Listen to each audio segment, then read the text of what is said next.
Hey, it's Brock here from Rock Hill Farms, and I just took delivery of this new diesel transfer tank. It's 58 gallons, and I think it's going to make things around here a lot easier. With all the equipment I have, I go through a lot of fuel, and I hate using 5-gallon gas cans, especially the modern ones with the plastic safety caps that are just a hassle to use, on top of the fact that you're constantly having to refill with those. They just don't last long enough, and they're heavy and messy and everything else. So first thing I want to do is take this and get it filled. Then we'll actually use it, make sure everything's working good. Then I'll kind of tell you what my fuel storage plan is and why I got this product.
If you guys have been around for a while, you'll know that I have a homemade version of this down in my equipment building that's about the same size.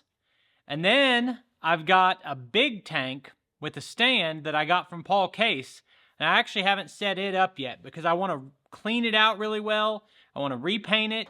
I want to fortify the stand a little bit and permanently stake it into the ground inside the Quonset hut. I just haven't got around to all of that. And my plan is I'm going to take that big tank and have a truck come out here a couple times a year and fill that all the way, and then I'll fill this out of it because you can't always get your equipment right up to your tank. There's one big problem to filling a tank like that, and that is the crazy price. I've kind of been waiting on fuel prices to see if they go down before I buy 300 gallons. I just can't talk myself into spending that kind of money on it. My other tanks down here work, but I don't love everything about them. There's a few things I like better about this. Now, when Vevor sent me an email asking me if I wanted to test this product out, give my opinion on it, I looked up the price of it, and then I looked up the price of the components to build a setup like that. And I'm thinking, for my viewer, which makes more sense? A plastic tank like this or the steel tank I have down there? And I was shocked that this is so much less expensive. Now, when I built my tanks down there, they're 50-gallon square steel white tanks. They're mainly meant to bolt into a truck bed. And when I bought that, I actually bought 2 of them. They were around $300. Well, today, that same tank is $500. Then I paid another $300 for the pump on it. And then I had to buy a filter, and by the time I bought everything, I was over $600 on a fuel tank. And this is like 520 something. I don't remember exactly how much. It's 5 something. And I thought, well, they're price comparable, so I can compare these 2 options and see which one's better. Then I went and looked at pricing today. That tank is over $500, and the pump is close to $400. So with the filter and everything, you're going to spend $1,000 on the setup I have down there when this is half the price. And this has advantages. The first thing that's nice about this is it's more compact. My setup is wider because I had to build a stand to put it on, and you got tabs that stick out, and I had to bolt it to my wooden frame. And I don't feel really secure. I have to put straps around it. I don't feel really secure moving it the way I built the pallet. Whereas this has the fork slots right in it.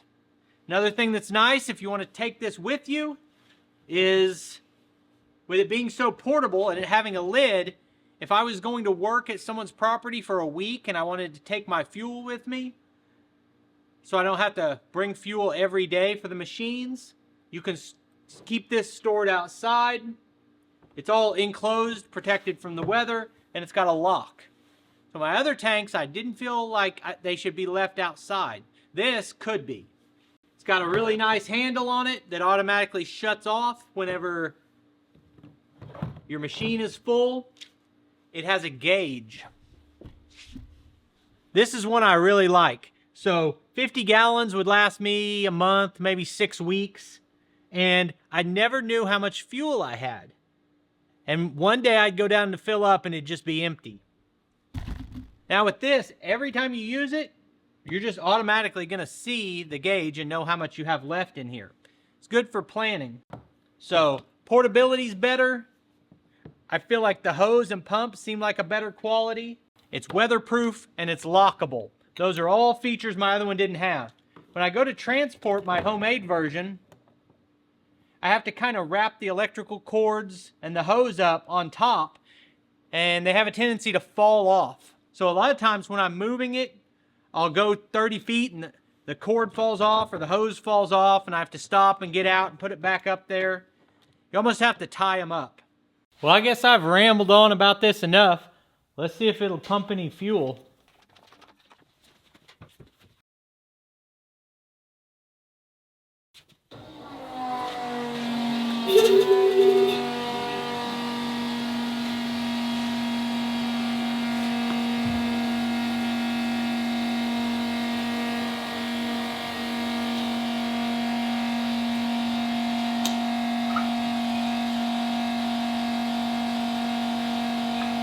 Yep, she's flowing. It's supposed to shut off, we'll see.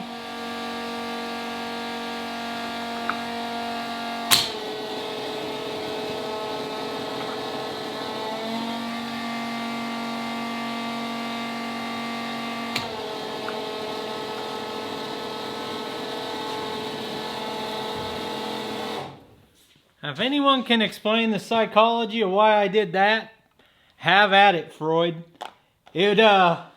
It filled up and clicked off. That means stop. And I looked and I'm like, oh, well, there's an inch left on this sight glass. It's got a bottom sight glass. It's like 12 inches tall. And there's a top one. And that last little bit, I was like, I need to fill it all the way. Guess I like spilling diesel. Thinking probably the best way to do this is make a loop here. And a second loop. And it's got a built-in spot right here to hang the hose.